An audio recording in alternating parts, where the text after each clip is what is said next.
साहब, उत्तर प्रदेश के चुनाव में भाजपा की ईंट से ईंट बजाने के लिए मुकेश सहनी उत्तर प्रदेश पहुंच चुके हैं और 101 दिनों के संकल्प यात्रा पे मुकेश सहनी वहां निकल रहे हैं। अब 101 दिन संकल्प यात्रा करके आखिरी दिन जब वो लौटेंगे तो क्या होगा उसके बारे में भी आपको बता दूंगा, और क्यों ईंट से ईंट बच जाएगी ये भी आप समझ लीजिए। सबसे पहले आप इस बात को जानिए कि वहां पे मल्लाह जाति और उपजाति को एक साथ जोड़ दिया जाए तो यह आबादी 18% हो जाती है और मानी जाती है कि यह आबादी भाजपा को सपोर्ट करती है। लेकिन इस 101 दिन के संकल्प यात्रा के बाद ऐसा नहीं होने वाला, क्योंकि वहां पे मल्लाहों को अपना एक नेता मिल जाएगा और अब भाजपा की ईंट से ईंट बजनी तय है, क्योंकि मुकेश सहनी वहां के राजनीति में कुछ इस तरीके से करने जा रहे हैं काम, कुछ इस तरीके से परीक्षण करने जा रहे हैं जिसके बाद भाजपा वाले सोचेंगे कि भाई साहब इसका तोड़ क्या निकाला जाए। क्या करने जा रहे हैं मुकेश सहनी?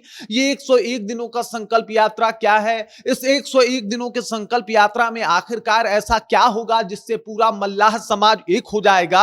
इन तमाम मुद्दों के ऊपर विस्तार पूर्वक चर्चा करेंगे, बातचीत करेंगे। लेकिन उससे पहले मेरा परिचय जान लीजिए। मेरा नाम है रजत और आप जनता जंक्शन देख रहे हैं। सन ऑफ मल्लाह के नाम से मशहूर मुकेश सहनी क्या कर सकते हैं ये किसी से छुपा हुआ नहीं है। मुकेश सहनी ने बिहार के राजनीति में भी अपना परचम बुलंद किया है और कई दफा ये प्रूव भी किया है कि भाई साहब उनकी वास्तविकता बिहार के राजनीति में किस तरीके से है और किस तरीके से उनकी प्रासंगिकता जो है वो लगातार बढ़ी है। आपको ज्ञात होगा 2015 के उनके उस रैली का माहौल और दृश्य की पूरा पटना का चक्का जाम हो गया था। गांधी मैदान में लाखों लोग उनको सुनने के लिए आए थे और उस दौरान भी उन्होंने मल्लाहों की अस्मिता की आवाज उठाई थी। आज भी बिहार के मल्लाह जो है वो उनको अपना नेता मानते हैं। लेकिन अगर उत्तर प्रदेश की बात की जाए तो ये असर, यानी ये जो रैलियां हुई, इसका असर सिर्फ बिहार में ही नहीं बल्कि उत्तर प्रदेश में भी देखने को मिला और उसी असर को और ज्यादा असरदार बनाने के लिए मुकेश सहनी एक बेहतरीन काम करने जा रहे हैं। ये करने जा रहे हैं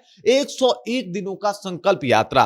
इस संकल्प यात्रा में कमाल का काम करेंगे। और संकल्प यात्रा किया किस लिए जा रहा है? तो ये घूम घूम के तमाम मल्लाहों से जाके मिलेंगे, मल्लाहों के उपजातियों से जाके मिलेंगे और उनसे जाके कहेंगे कि आप हाथ में गंगाजल लेके शपथ लीजिए, कसम खाइए कि जब तक भाजपा उत्तर प्रदेश में आरक्षण नहीं देती है तब तक जो है वो आप लोग, अगर 2027 से पहले वो आरक्षण नहीं देती है मल्लाहों को, तो आप लोगों को एकदम से झुकना नहीं है और एकदम से कसम खा लेना है कि भाजपा को वोट नहीं देना है। मतलब ये साफ तौर पे इन्होंने कह दिया है कि मल्लाहों को आरक्षण दो तो मल्लाहों से वोट लो। और इसी वजह से मैं बोल रहा था कि मल्लाह समाज को एक अपना जननायक, अपना नेता मिलने जा रहा है उत्तर प्रदेश में और इसकी जो है वो शुरुआत बिहार से ही हुई है। मतलब बिहार से ही पूरा एक्टिव होके बिहार के पूर्व मंत्री रह चुके हैं मुकेश सहनी और यहीं से शुरुआत हुई है। अब पूरे देश के मल्लाहों को एक करना इनका विजन है। और अब दूसरा पड़ाव जो है वो उत्तर प्रदेश में 101 दिनों का जो है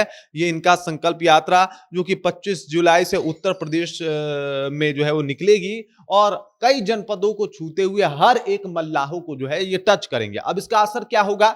सबसे पहले मैं आपको बता दूं कि कोई ठोस वहां पे जातीय जनगणना हुई नहीं है तो कोई ठोस आंकड़ा नहीं है। लेकिन मल्लाह जाति के जो नेता रहे हैं उन लोगों का मानना है कि अगर तमाम मल्लाहों के जातियां उपजातियों को जोड़ा जाए तो उनका परसेंटेज लगभग 15 से 18% हो जाता है। और अगर ये 15 से 18% मल्लाह हैं वहां पे और मल्लाह की उपजातियां हैं तो इसका असर कई विधानसभा सीटों पे होगा। और ये माना जाता है कि उत्तर प्रदेश की 160 सीटों के ऊपर मल्लाहों का दबदबा है और ऐसे में मुकेश सहनी वहां पे जाके गजब का खेल कर सकते हैं, पूरा माहौल बदल सकते हैं। और वो कहा जाता है ना, उत्तर प्रदेश में जाके वो भाजपा को हरा भी सकते हैं। तो ये जो भाजपा के लिए अभी नई मुसीबत मुकेश सहनी उत्तर प्रदेश में बनने जा रहे हैं ये किसी ने सोचा भी नहीं था। मतलब समझिए इस बात को कि जितना प्रभाव उत्तर प्रदेश में जाके मुकेश सहनी अपना डाल सकते हैं शायद उतना प्रभाव चिराग और तेजस्वी यादव का उत्तर प्रदेश में नहीं होगा।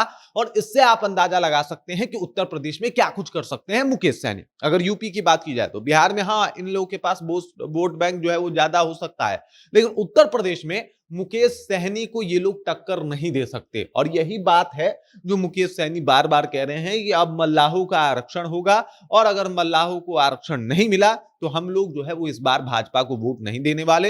हमारा पहले भी कोशिश था कि इंडिया गठबंधन के हम लोग साथ रहे और ये मल्लाहों से वादा भी कर रहे हैं कि अगर ये नहीं देंगे तो हमारे साथ आइए, हम जो है वो आपको दिलवाएंगे। और इनका ये नहीं कहना है कि भाई साहब ये नहीं चाहते कि भाजपा ना दे, ये पूरा कोशिश कर रहे हैं, दबाव बना रहे हैं कि भाई साहब दिल्ली में आरक्षण है, आप उत्तर प्रदेश में क्यों नहीं दे रहे, कई ऐसे जो है वो राज्य है वहां पे आरक्षण है। ये तो मतलब अजीबोगरीब बात होगी ना, प्रधानमंत्री एक देश एक और आरक्षण के लेके मापदंड जो है वो अलग अलग है। अगर मल्लाह को आरक्षण दिल्ली में है तो उत्तर प्रदेश में क्यों नहीं है, ये सवाल लाजमी है। और इसी सवाल को लेके वो जनता के बीच जाएंगे, डोर टू डोर कैंपेन करेंगे और लोगों को जाके ये मैसेज देंगे, साथ ही साथ मल्लाहों के हाथ में गंगा जल भी देंगे और ये सौगंध भी लेंगे, ये कसम भी लेंगे कि भाई अगर ये लोग आपको आरक्षण नहीं देते तो आप इनको वोट मत दीजिए। ये सीधा स्पष्ट है और इसमें कोई लेकिन किंतु परंतु नहीं होने वाला, कोई इफ बट नहीं होने वाला।